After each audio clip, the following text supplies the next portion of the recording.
May Tynwald was a bit of a slow burn, a relatively light Tynwald, the Chief Minister giving a masterclass in spending a long time saying very little, and a spat between the New Policy Alliance and Legco which generated a little heat in a rather quiet sitting. We'll return to May Tynwald shortly, but first, MHK for Glen Faber and Peel. Kate Lord-Brennan is a little puzzled by Peel Town Commissioner's contradictory statements. And on this occasion, of course, Minister for the Cabinet Office, and Cabinet Office is dealing with the Western and Northern Plan, but you're obviously conflicted. You've got a constituency interest, and as well as no doubt manifesto commitments. So why are you effectively picking a bit of a fight with Peel Town Commissioners? Well, just to clear up that point about my ministerial role and my constituency role, my interest as a minister so far in the North West Area Plan process has been to oversee how that statutory process under the Town and Country Planning Act is being carried out. It involves a number of steps, and I work closely with Diane Kelsey, MLC, who has a delegation for planning policy, and it's actually quite far down the line until the matter for any proposals that may come to any solid basis come to any political vote. So I am definitely able to manage down the line the fact that I will have a constituency interest in this, and of course I do have a pre-declared position in terms of the development of brownfield sites over greenfield sites. So I'm able to manage all of that. But to get to the point of interest and the curious point of the submissions into the North West Area Plan process, which is a formal primary legislation process from Peel Town Commissioners, the point of concern for me, and the reason why I have written to Peel Town Commissioners to get some clarity on what their true position is that there has been, quite a lot of sort of deflection and confusing positions put out more recently by the authority, also by the clerk, where they've sort of taken a strong position against the proposals that are due to go to public inquiry. That's an independently chaired process in relation to additional sites potentially for housing development on the outskirts of Peel. Now, the issue with this is that despite the commissioners taking this view, saying, look, this is ridiculous, why have additional sites been added, we don't want any more housing in Peel, and that sort of tack, it is in fact the case, and I do think that the public need to know, certainly my constituents need to be aware, especially with the public inquiry coming up, that the formal submissions on behalf of the commissioners have advocated strongly for more development on the outskirts of Peel. That's quite shocking then. So on the one hand the commissioners are saying they're against, but on the other hand you're saying that their submission says they're in favour. That can't be right. Well, it doesn't feel right. Definitely doesn't feel consistent, if I can put it in those terms. So my request really and my interest is really to sort of draw all this out so it is clear and public, and I published my letter to that effect to make things clear for the public. My interest really is that I think that the commissioners either need to clarify what their true position is, they need to be open about it in the run-up to and for the public inquiry, because actually it's a very serious thing to put in a considered submission, and this particular submission that was done in 2022 after the draft area plan was published, which did not, by government, include a swathe of additional sites for housing development on the outskirts of Peel. The representation put forward in the name of the commissioners strongly advocated that this should be the case, and this is in addition to a previous submission in 2022. So in effect, what you're saying there about 2022 submission, the commissioners' election was in 2021. So the current commissioners, if that submission in 2022 was put in their name, either they've changed their mind in 2 years, or something mysterious has happened. Well, it does seem odd. So my first interest was that there should be clarity of public understanding over this, because this sort of stuff is persuasive. In this case, it's definitely been persuasive in contributing to the changes in the draft area plan that could potentially see more land designated for housing on the outskirts of Peel. Of course, we know that there's been a lot of development over the past few years. That was recognised in the original plan. I think that there does seem to be a point about governance here and exercise of powers, because in trying to drill down as to why there was such an inconsistent position, and there was essentially, sort of the blame put on government, on Cabinet Office, on me for the sheer idea of these proposals. So when I drilled back to it, you can see that in the minutes, on the Peel Commissioner's own minutes from September 2022, do refer to this submission being submitted to Cabinet Office.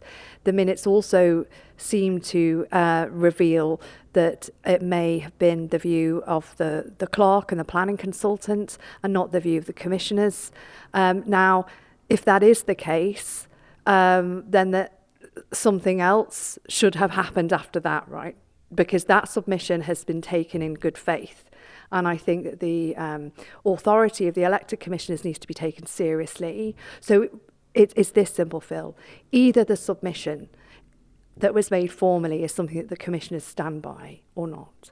And either the submission was made with the appropriate authority of the commissioners or not.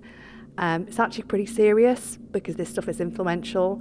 I'm keen that everything related to the area plan and proposals are tested at the public inquiry. I will represent there as a constituency MHK. I have the interests of Peel in my heart, and this is why I've published this letter, but we do need to have some clarification as to what the situation is. And I think if there are issues to be addressed within the local authority, then that needs to happen. So the full context is in my letter. It's really important that people know, and it's pretty serious. We really must find a better place to do these interviews, because there's not much glazing on the Tynwald building. It's not. I think it's just single glazed, and every time a motorbike goes past, it disturbs the interview. But effectively, then, what you're saying is, in 2022, the Cabinet Office had produced an initial sort of draft document. The commissioners issued a response to that draft document in which they said, in their response, that they wished to see more housing on the outskirts of Peel. And then, latterly, the commissioners have issued a press release saying, when the revised document, the revised planning document, area plan, has been produced, with the extra houses that the commissioners asked for, the commissioners are now complaining about the extra houses. It is inconsistencies of that nature. The submission. A planning consultant, a professional planning consultant, was I presume hired to or arranged to prepare this submission. In that submission, they do argue strongly, saying actually we think you should revisit this to include more housing for development, specifically in the northeast outskirts of the town. It's pretty specific. This information is all now published and referred to, and I think that has been in various, I haven't seen, directly any news release, but you can find it out there. It's certainly been covered in the press, certainly covered by, one or two commissioners who've come out there sort of robustly standing against this, the changes in the plan, but I can say that certainly these changes have been brought about by representations in the name of the Peel Town Commissioners, and if that is not the case, or if something has gone wrong, then that needs to be addressed. So it is possible that a majority of the commissioners were in favour of the submission, and some of the commissioners are speaking out, as is their right as a elected member, basically saying that they disagree with the submission that the commissioners have put in. Is that what's happening? That wouldn't seem to be the case according to the minutes. But of course, as you imagine, as a constituency MHK, I shouldn't really have to be trawling around the minutes of the commissioners to find out what is going on. So I also think that I hope that in reply to my letter that they can clarify the situation and also for the purposes of the inquiry, clarify what their position is now. I think that the public need to, understand what might be governance concerns, or how can that be the case? How can a submission, go forward without a proper legitimate authority if that is the case? I just think there needs to be some clarity on all of this. And of course this matters. I mean, we're going to touch on the vaping products bill shortly, but were the commissioners putting in a submission about the vaping products bill and the clerk of his own bat, and I'm not saying this is what's happened, but if the clerk put in a submission on behalf of the commissioners without getting the commissioners' say so, that wouldn't be that big a problem or big an issue. It's still perhaps not right, but it's perhaps it could be sort of argued away as an administrative error. But with something as important as the area plan, in which significant wealth can be created by certain designations, it really is important that these things are right, isn't it? It's definitely important that submissions reflect the elected representations in this matter. It is serious. The development planning process is set out in primary legislation, and there are certain steps that planning policy officers are following. That's why we've had, there's been a call for sites. I think that started in 2019. There has been, an initial consultation and preliminary publicity. There's then been a draft plan published. There has been further consultation. This is highly formalised. Absolutely, for the reasons you're indicating, should not be treated lightly, because this stuff, these documents, it goes to a public inquiry and then influences what the literal sort of shape and potential of the future of a town, and development and housing, and of course there will always be vested interests in this. So yeah, it's really significant, and should actually be treated as such. Well, the other bit of news that we have this week, of course, is the Vaping Products Act, as it can now reasonably be called, has received royal assent. Obviously, this is something that your area, the Cabinet Office, has been working very intensely on. Are you pleased that we've finally got this legislation in place? I am pleased. I'm glad that, I think we sort of sent it off to the UK, the MOJ, quite a few months ago now. It's great that we've got it back. And I know that it was on the sort of DHSC programme for a number of years prior to this administration. I was really keen to be able to fix something that was a gap over here, which was the fact that actually it hasn't been illegal to sell or supply vapes to children under 18 in teens. That will now be rectified from next Monday. But I think a really excellent part of the legislation brought forward is to do with introducing display and point of sale restrictions. So when you go into a shop now, tonight, you can see on display different vapes they're like sweets, aren't they? They're like lollipop flavours and fruit flavours, and this is part of the issue. So from September, the display of those and advertising of those in retailers where those under 18 can go into, that will be banned, and so they'll be treated much more like cigarettes. So we really do hope that all of this can really stop making vaping products attractive to children, marketed in a way that is alluring to children and young people, and ultimately just protect them from the nicotine dependency and everything that goes along with that. We're going to hear from Peel Town Commissioners in a later programme, but this is the statement that they put on their website recently.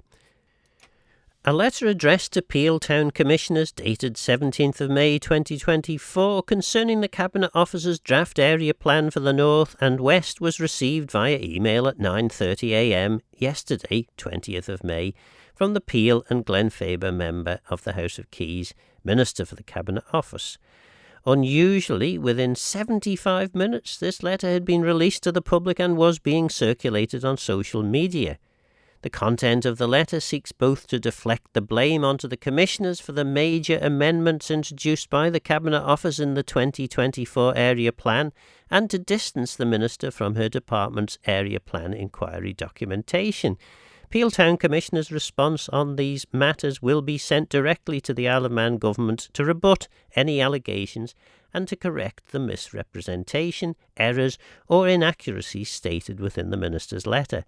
In the meantime, Peel Town Commissioners confirm their 14-page submission sent by the Commissioner's Town Planning Consultant on the final day of the public consultation period, the 16th of September 2022, and the subsequent additional minor comments on 11th of October 2022 represent the Commissioner's views on the 24th of June 2022 Cabinet Office's public consultation documents.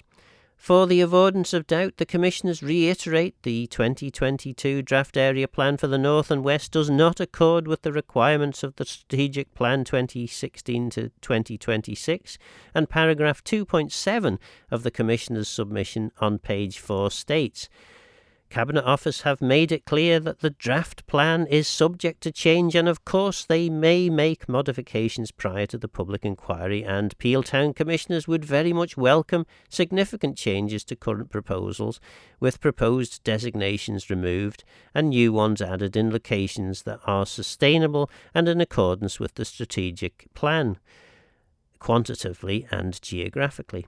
However, this is likely to be a much changed document to what the public have seen to date, and it is hoped that all those with an interest in the area are kept abreast of any potential changes. This warning was ignored, and in March 2024, a public inquiry publication introduced major amendments without prior warning or further public consultation. It fell to the Commissioners to issue a press statement on the 29th of April 2024 to highlight the magnitude of these changes to the public and to formally request a full public consultation should be undertaken before the public inquiry is held. Unfortunately, this request for further public engagement was refused, and a 1-week extension to the registration and submission of evidence for the inquiry was eventually granted following a further Commissioner's request for a delay to these proceedings. Peel Town Commissioners are currently reviewing the 2024 public inquiry publication Draft Area Plan for the North and West documentation for their submission to the public inquiry on or before the 28th of June 2024. The Commissioners note the February 24 document detailing the schedule of responses, cites the consultation responses received in 2022 and proposed changes made by the Cabinet Office to the Area Plan following this consultation. This contemporary document does not support the reasons given recently by the Cabinet Office Minister in their letter for the residential zoning of 35.8 hectares of land around Peel. Peel Town Commissioners are disappointed by the failure of our Member of the House of Keys, Minister for the Cabinet Office, to meet the Commissioners and discuss these issues. It seems this little spat between the Commissioners and their MHK may well rumble on. Jason Moorhouse had a starred question for the Chief Minister, and it was quite an interesting example of how to obfuscate on the part of the answer. I thought Chief Minister was asked the question about what support is going to be available in relation to the hospitality sector, and because a media release apparently is imminent, he wasn't prepared to give you the straight answers. Was that a fair reading of the situation? That's true, but it was even worse than that, because I was actually asking what has been considered. So it wasn't a case of what will be offered tomorrow morning at 11 o'clock or whenever the announcement is made. It's what has been considered. And it wasn't until we'd been pushing him for half an hour that he went through the areas that are being requested to be considered by the hospitality industry, and he went through each one and said, we've looked at these, but that wasn't the question. The question was looking at what has been considered in terms of the 4 areas, the 4 priorities that were discussed with the industry last week, and in terms of those 4 areas, which of them will potentially be the news release that's coming out quite soon. But it wasn't until we really got to the point of we're in Tynwald, we've been democratically elected, we're asking the Chief Minister this key question about what will happen, and we can't be told until it comes out in the press release tomorrow, and it's like, whoa, what's happening here? I mean, that is quite shocking, isn't it? Certainly in other parliaments, the convention appears to be you tell Parliament first and then you issue your media release. But this is the complete opposite. Effectively, Tynwald doesn't seem to count. It does seem a snub, especially from the fact that we'll probably be sitting tomorrow when the release comes out. So we have to be actually focused on the debates and the issues that are involving us at that moment. So we may not actually see what the actual announcement is till lunchtime, which is going to be way after most of the people find out. You're thinking, well, wasn't this the first question on the order paper for Tynwald this week? And it's something we may not find out until everyone else has heard and everyone else has made a decision on whether it's a good suggestion or not. So it does feel like we've been treated in a really shabby way, which isn't good. Have members had a briefing on what's going to be in this announcement? I mean, do you know already what's in it prior to the announcement being made? All I've heard from is the industry itself and representatives there, and they've given me an indication of what has been spoken about. And it placed me in a difficult position this morning because I was wanting to say to the Chief Minister, well, is it the case you've looked at issues linked to salary? Is it a case you've actually looked at things linked to events? But it wasn't really my role to actually bring forward areas that could have been considered, that could have been on the table, when the question I brought was specifically, what have you considered? So it was a difficult position to be in this morning when I had an indication of what was being considered, what was being discussed. But in terms of a briefing for Tynwald members, I've not been invited to one. So yeah, it'll be interesting to see whether we get an invite tomorrow for 8 o'clock or something to let us see the information before it is released. But there are no guarantees that that will happen. It does seem like a very strange way to go about running a government. If quite clearly government needs to be able to rely to a reasonable extent on support in Tynwald to get its business through, and yet it's much more important to get the press release than it is to answer the question. Yeah, it did seem frustrating. It also seemed to place the Chief Minister in a difficult position that he wasn't able to answer the question in terms of what was being discussed, what was being considered, when lots of people on the island are aware of that fact.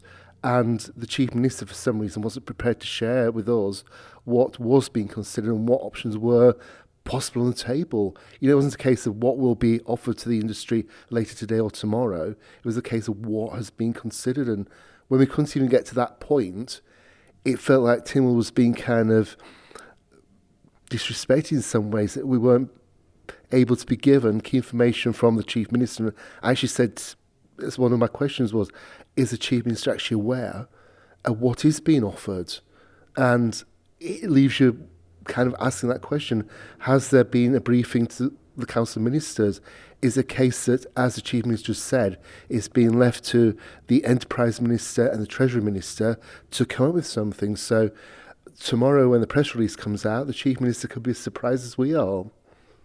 Well, it'll be interesting to see whether that is or isn't the case.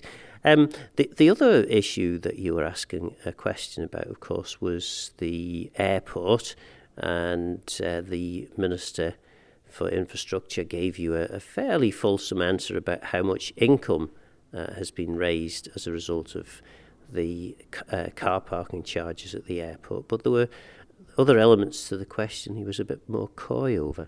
Yeah, it was quite interesting that revenue has gone up to just about £600,000, which is a significant sum.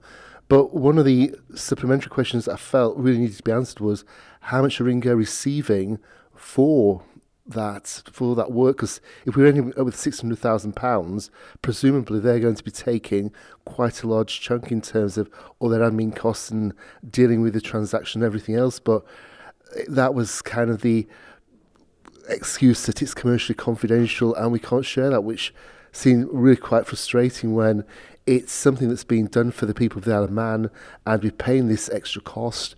And, you know, is it actually good value for money? How much extra are people having to pay because of this company in the UK that are taking a slice of their spending, and we can't be told what the amount is, which again is concerning. And it is surprising, because if it was a part of government that was doing this administrative function of looking after the car park, ensuring that fees are paid, car parking fees are paid, that would be completely searchable by any member of Tynwald, but because it's a private company, that they seem to think they don't need to provide the information. That city does look an interesting one, but it seems to be a response which is coming more and more frequently in terms of the post office, the MUA, that the chairman or the ministers are saying that is commercially confidential. And when you actually look at the contracts, when you actually look at what's happening, you're thinking, well, why is it confidential? Can't you provide some overview, just some insight in terms of what these costs are, what's actually happening with regard to this? Because as you suggest, if it was operated by the other man, then we would get information. So again, we're being locked out of the system, which is really quite frustrating. I noted that when it came to the vote on the Department for Enterprises plan, you voted with the new political alliance. Any news there about a new member of the alliance? Certainly not, and the Chief Minister did say under his breath, have you joined, or worse that effect? No, not at all. It was a difficult one. It was one of those cases where it's a case of, am I voting in favour in terms of it's a document that is forward-looking, but it's a document that's got issues with it, and I did go again that it wasn't a document I was really satisfied with, so I voted against it. But yeah, it wasn't a decision that was based on what colleagues had done and what colleagues had said. It was basically down to what I'd read and what I'd seen, and it was a tight decision this time. I voted against similar things in the past, for and against, but on this occasion I thought, no, it's not as good a document as it could be. So what would you have liked to have seen change in that department plan? I think we're getting to the point where it's almost becoming regurgitated. We're getting a plan that has to be produced. It's another document that we have to read, we have to look at. It's taking a lot of officers' time. In terms of the key areas, there are really no measures of success beyond the most basic things. And we're getting lots and lots and lots of photographs and pictures, which, again, do satisfy some people, but it does distract in some ways. So, yeah, it's really, when the Chief Minister kind of came with this idea that we were going to have these annual reports, it was seen as going to be really analytic, really detailed, something that we could really assess the department from the point of view of, and we've ended up with something which is quite bland and colourful, and really it's a tabletop booklet, coffee booklet, or whatever it may be, rather than a piece of work that gives us that real clear insight into what the department's doing and how they wanted to move forward. I suspect there's a reason why these things were dropped. I still recall my when I was a member for Russian, my former colleague John Rimington describing his department plan when he was the DAF minister as meaningless drivel, and that was him talking about his own department's plan. Is it possible, do you think, to write a plan in such a way that it actually can be debated and actually provide some meaningful political input? I think it's possible, but I think we're a long way from that. And I think we've also got to actually look at it in terms of available resources. In terms of the available resources, however good that document is it worth those resources being allocated to that? Are there better things that could be done with that time, with that resource, with that officer? And it's concerning me that we're getting more and more of these documents that aren't really moving us forward. They're just kind of a tick box, and in terms of outcome and extra benefits for the people, I'm not seeing that. And yet, government, everyone says they want to hold government accountable. They want to ensure that government is transparent. So in principle, the production of these documents is something that ticks the public's box in ensuring that government is explaining itself on a regular basis to the people. It does provide an insight, but it's the level of detail. That's the issue, that we're becoming driven by the fact that there's got to be a document every 12 months rather than this is a core component that we need to be moving forward. And there's only limited resources, limited manpower, whatever it might be. And I'm concerned that we're actually focusing more on the delivery of a document than the delivery of a policy area. Jason Moorhouse, MHK there, interviewed prior to the joint Treasury and Enterprise Media release on support for the hospitality sector being published. Douglas Central MHK Chris Thomas had a motion on the order paper, but it wasn't considered. No, the Chief Minister stood up and said he didn't want it debated because it hadn't been on the order paper for 4 weeks.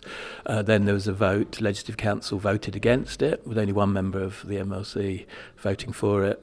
So it's a bit shocking, really.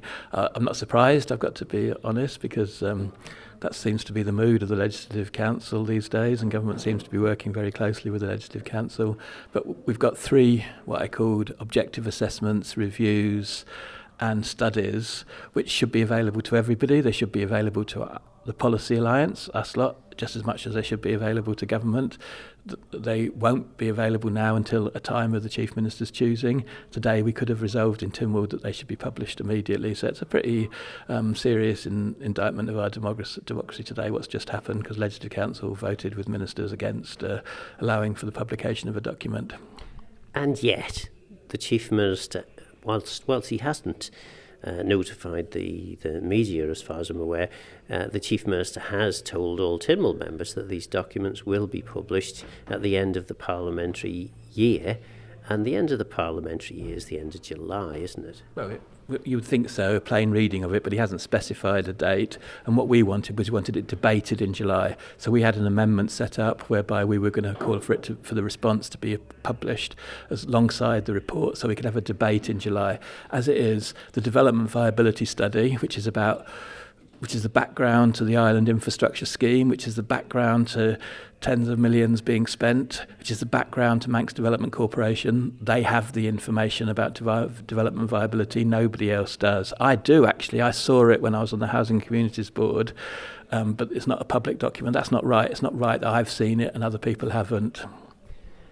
The whole issue, though, is that the document is going to be published. I mean, you've effectively won your cause by putting these motions down. Yeah, no, you're right. We've had some success. They will be published. But the point is that the development viability study should have been published 2 years ago. Council ministers have resisted of doing it because they've been making policy for Manx Development Corporation, for the expenditure from the Economic Strategy Fund, from the Island Infrastructure Scheme, behind closed doors, based on analysis that only they've seen. The objective assessment of housing need goes to the heart of the contested North and West area plan, because we've now got 2 different population projections and 2 different requirements for needs. One in the 2016 strategic plan, which was there when the North and West area plan was launched, a new one in the objective assessment of housing need that was published yesterday, and the third one is the funding review. And I thought Ms Edge's point was brilliant, which is the Chief Minister called for a funding review of education. That's been available for some time, it seems for a couple of years nearly, but it still hasn't been published because government hasn't made up its mind what to do about it. You know, what if it says we'd all be better off closing a few of the smaller schools and having federal schools? What if it says that we're better off having schools in urban areas rather than in non-urban areas? What if it says all these sorts of things that matter for education policy? We still don't know. I haven't seen the funding review, and I want to see it. One of the 3 motions was asking for the housing needs document to be published. That's already been published. The other 2 documents are going to be published within a few months. Isn't this just a storm in a teacup? Yeah, they will be published if we take the Chief Minister at his word. But the point is, we wanted. Are you suggesting that you can't take the Chief Minister at his word? In December 2023, I was promised an FOI report in March as an amendment to my motion. It didn't arrive till May, and now it's not being debated unless my motion goes through in June. All sorts of times the Chief Minister and the Council Ministers miss deadlines. There's absolutely no reason why the Education Funding Review, the Development Viability Study and the Objective Assessment of Housing Need couldn't have been published en bloc. We chose our motions together as a trilogy of motions to bring out standard documents that everybody should see for policy development, not just the chosen select few. We all need to see what's in those reports. I don't even think the people of the Isle of Man know what a development viability study is as yet. But we're spending tens of millions of pounds on Manx Development Corporation, the Island Infrastructure Scheme, and we're making plans for the strategic plan based on what's in it probably, and it hasn't been published. That's absolutely wrong. The Development Viability Study should have been published when it was completed, whenever that was. And yet, you weren't able to convince 7 of the 8 members of the Legislative Council. You only managed to convince 10 of the members of the Keys that this was worth breaching Tynwald's standing orders to discuss it. That wasn't really a very serious debate. In a way, the principle was there, and I think members of the Legislative Council have let themselves down, and I think the Council Ministers have let themselves down by working with the Legislative Council in that sense. Look, these are objective assessments, reviews and studies which are there to inform policy debate, whether it's from the Policy Alliance or anybody else in the House of Keys. That's the most important point, and it's shameful in a way that the Chief Minister felt able to say that and then people voted with him. You appear to have a new title for the Rebel Alliance. What is this, the new title? Well, we're not rebels as such. What we are is we want to have studies, funding reviews and objective assessments in public so different people can come up with different policy responses. I've been peppered with emails since we had the skills strategy debate today saying, it's so far behind what's in Ireland, what's in Jersey. We really haven't got a skills strategy that's worth anything. All what we've got is the Chamber of Commerce and the people on the skills board are terribly excited that we've now got the beginning of a process to produce a strategy with milestones and outcomes described. And politics and policy making in the island is not exactly at its highest level. In my 10 years, I don't think we've been as low as we are now in terms of understanding of where we are in terms of policy. So I'm very pleased that I am working with a couple of others in a policy alliance, and that's as good a name as any other. We're not alternative, because our policies might be taken seriously. We're not rebel, we're not just against things, we're for things, and basically policy alliance is as good a title, and thank you very much for suggesting that in one of the articles you seem to write on Manx Radio. You had a question to the Treasury Minister in relation to the Liverpool ferry terminal. Were you content with the answers you were given? Well, it was new information to me, and I was surprised that the information was given out so freely. So what we learned today was 800,000, perhaps approaching 1 million, I couldn't get all the figures down, is the rent that's currently paid by the steam packet for the use of the Liverpool landing stage. I think we also learned that that's on a month's notice. I think we can establish, though we didn't get to my question to the Infrastructure Minister, I think I'm pretty sure that the Isle of Man Ferry Terminal Liverpool is ready for use by the steam packet. It's the steam packet that's choosing not to use it. For instance, and why would they choose not to use a purpose-built facility? Well, my suggestion has been that it's because they are still haggling over the price. And today I suggested it might also be to do with disputes over any silt that might be in the river that might need taking out, because I think the design is that the bow thrusters from the vessels will clear the silt away. I don't think everybody knows this, but in actual fact there is an annual dredge of the existing landing stage, and that will need to carry on, but there's also the work of the thrusters, which if it's going regularly will keep moving the silt. It's obviously better with the new terminal because we'll have vessels going there through the winter at weekends, which we don't have on the existing landing stage. So it sounds like there's haggling going on. I tried to push the Treasury Minister when he would intervene to stop the haggling between two public bodies, a state-owned company and a Department of Government, and he was imprecise about when he's going to stop it. So who knows? Apparently the Infrastructure Minister was going to tell us in answer to my question when the ferry terminal would be used. but we never got to that question because members of the Legislative Council voted against extending question time. But presumably you know now what the answer to that question is. Presumably you've spoken to the Infrastructure Minister if you know that he was going to tell you. I believe it's whenever the steam packets say that they're ready. So some of my supplementaries that people might have been interested to know would be along the lines of, we've got the Ben McCree, it doesn't seem to be used for the schedule during TT. Wouldn't it be great if the Ben McCree could go and do some berthing trials on the new ferry terminal, so that we don't have the excuse when it comes to the winter that the berthing trials are still going on? Basically, I don't think the Department of Infrastructure, council ministers beyond that, are being strong enough in all of this. Essentially, this is an arm's length company, but it doesn't mean it's not got to act in the national interest. It can't act in its own interests all the time. And we have a new ferry terminal. It should have been used for TT. I think it was available at the beginning of April. It certainly shouldn't be used just when it suits the steam packet. There's got to be the national interest has got to prevail in all of this. It's a bit like where we are with waste strategy. Things are breaking down north with the civic amenity site up there. I'm hearing rumours that down south there's a tension between two groups inside the group. I can see the situation whereby the Department of Infrastructure gets handed back the civic amenity sites in the north and the south. Now is the time. And it's always the case when there's squabbles about resources, when there's constraints in budgets, people are going to settle in their own interests. And now's the time for national politicians to work together in policy alliances to actually deal with things in the national interest, not in any sort of smaller particular interest. Tanya August Hanson MLC was keen to refute the suggestion that MLCs were denying the will of the Keys. Well, for one, Legislative Council, it is very, very easy to poke the finger at LegCo and say, oh yes, it was all Legislative Council's fault. But I would counter that in saying that it really wasn't to protect any particular minister. I mean, I've since found out that none of the ministers were whipped under collective responsibility for any of those three motions or the questions. But also that all three of those motions were thoroughly, in my opinion anyway, quite pointless. And they were for the immediate release of 3 documents, one of which had been released the day before the Tynwald sitting. Yeah.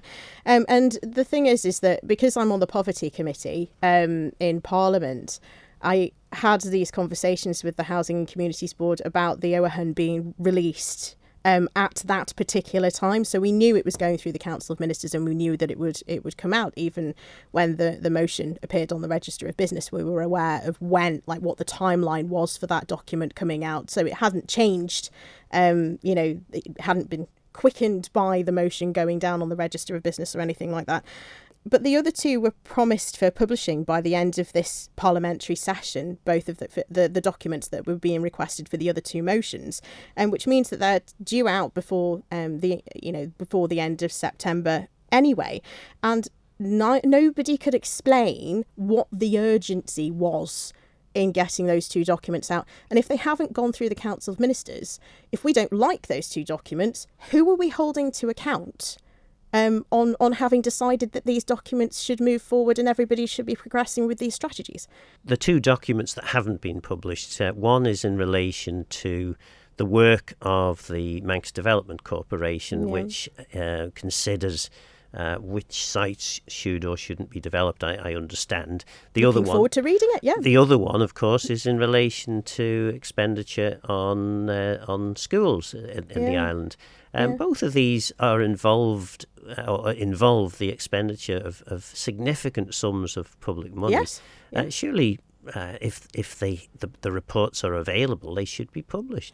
They should be, but once they go through the Council of Ministers, I don't know when that's going to be. I don't know if it's happened this week or if it's going to happen next week or the week after. But if they decide to move ahead with it, then I want to be able to hold them to account. I want to be able to challenge somebody on that. I can't challenge somebody on that if it's not been through the Council of Ministers, because they've not agreed to it and they've not agreed to it. So I hate using a double negative, but also on top of that, all 3 of these, we had 10, 11, 10 of members of the House of Keys that had voted for these. if we run the numbers, 10 does not a win make, regardless of what Legislative Council decided to vote for or against. And it wasn't unanimous from Legislative Council. It wasn't.